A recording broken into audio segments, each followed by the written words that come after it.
Dans l'Évangile selon Jean, voici le récit de Thomas, celui qui doutait. Thomas, l'un des 12, celui qu'on appelle Didyme, n'était pas avec eux lorsque Jésus vint. Les autres disciples lui dirent donc « Nous avons vu le Seigneur !» Et il leur répondit « Si je ne vois pas dans ses mains la marque des clous, si je n'enfonce pas mon doigt à la place des clous et je n'enfonce pas ma main dans son côté, je ne croirai pas. »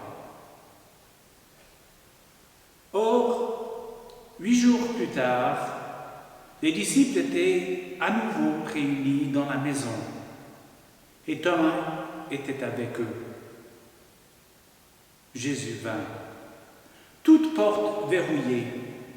Il se tint au milieu d'eux et leur dit « La paix soit avec vous. » Et ensuite il dit à Thomas « Avance ton doigt et regarde mes mains.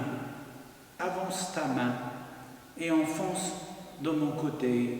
Cesse d'être incrédule et crois plutôt. » Thomas lui répondit « Mon Seigneur et mon Dieu. » Jésus lui dit « Parce que tu m'as vu, tu as cru. Bienheureux ceux qui, sans avoir vu, ont cru. » Le Seigneur dit à Thomas « Ne doute pas, mais crois. » Nous connaissons bien cette ligne, n'est-ce pas? Trop bien même, puisque Jésus n'a rien dit à Thomas sur le doute. Dans Matthieu 15, lorsque Pierre essaie de marcher sur l'eau et coule, Jésus tendant la main, le sauve et dit « Toi de peu de foi, pourquoi as-tu douté ?» Alors que dans Jean 20, lorsque Jésus et Thomas se rencontrent finalement dans la maison, Jésus invite Thomas à toucher ses mains, ses pieds, ses côtes. Puis il dit « Ne sois pas incrédule, mais crois plutôt. » Voyez-vous, malgré ce que des millions de sermons et des milliers de prédicateurs vous ont dit, Thomas ne doutait pas. Mais il ne croyait pas. Parce que dans l'évangile de Jean, la croyance n'est pas seulement l'acceptation intellectuelle d'une liste de faits, mais plutôt la croyance concerne une relation. Lorsque Jésus est mort sur la croix, sa relation avec Thomas est morte aussi. Thomas a cru Jésus.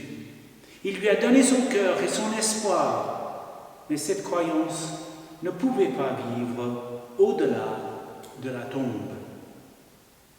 Le 4e évangile a déjà parlé de Thomas lorsque Jésus a décidé d'aller à Béthanie pour relever Lazare d'entre les morts.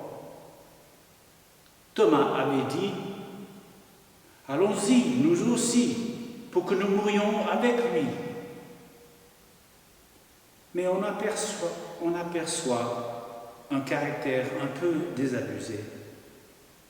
Thomas oppose une incrédulité farouche à la perspective de la résurrection et ni le témoignage de Marie-Madeleine, ni celui des autres disciples ne le convainquent. Il ne peut comprendre que c'est le crucifié qui est ressuscité. Et nous pouvons critiquer le manque de foi, mais nous pouvons saluer aussi un solide bon sens. Garder un sens critique en toutes circonstances est une attitude sage. Pour Thomas, Jésus ne pouvait pas vivre au-delà de la tombe. Et cela était si difficile à comprendre que Thomas voulait absolument des preuves avant de remettre son cœur a brûlé à nouveau pour le Christ. Nous avons tous des doutes de temps à autre. Cela fait partie d'une vie normale de la foi. L'écrivain Georges Bernanos a écrit « La foi, c'est 24 heures de doute, moins 1 minute d'espérance. »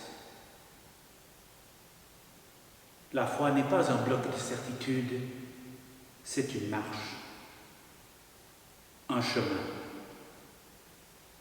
Et nous ne devrions pas reprocher à Thomas de douter, même s'il ne l'a pas fait. Ce que Jésus désire dans cette rencontre post-résurrection avec Thomas, c'est que nous puissions tous croire en lui en livrant nos cœurs, nos espoirs, et qu'il puisse les amener à la plénitude de la joie. C'est ça la vie de Pâques. Ce que Thomas voulait, il avait juste besoin de voir, de toucher, de le vivre, avant qu'il soit prêt à risquer à nouveau une relation avec lui. Et ensuite, nous pouvons dire avec Thomas, « Mon Seigneur et mon Dieu. » Amen.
Voici encore une prière de Corimella.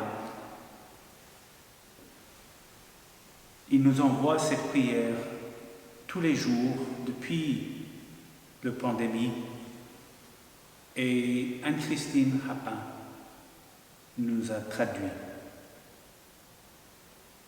Dieu de notre pain quotidien et Dieu du croissant de lune, alors que plusieurs personnes sur Terre commencent à observer un mois de jeûne ou de prière, nous entrons tous dans un mois qui ne ressemble à aucun autre avant nous.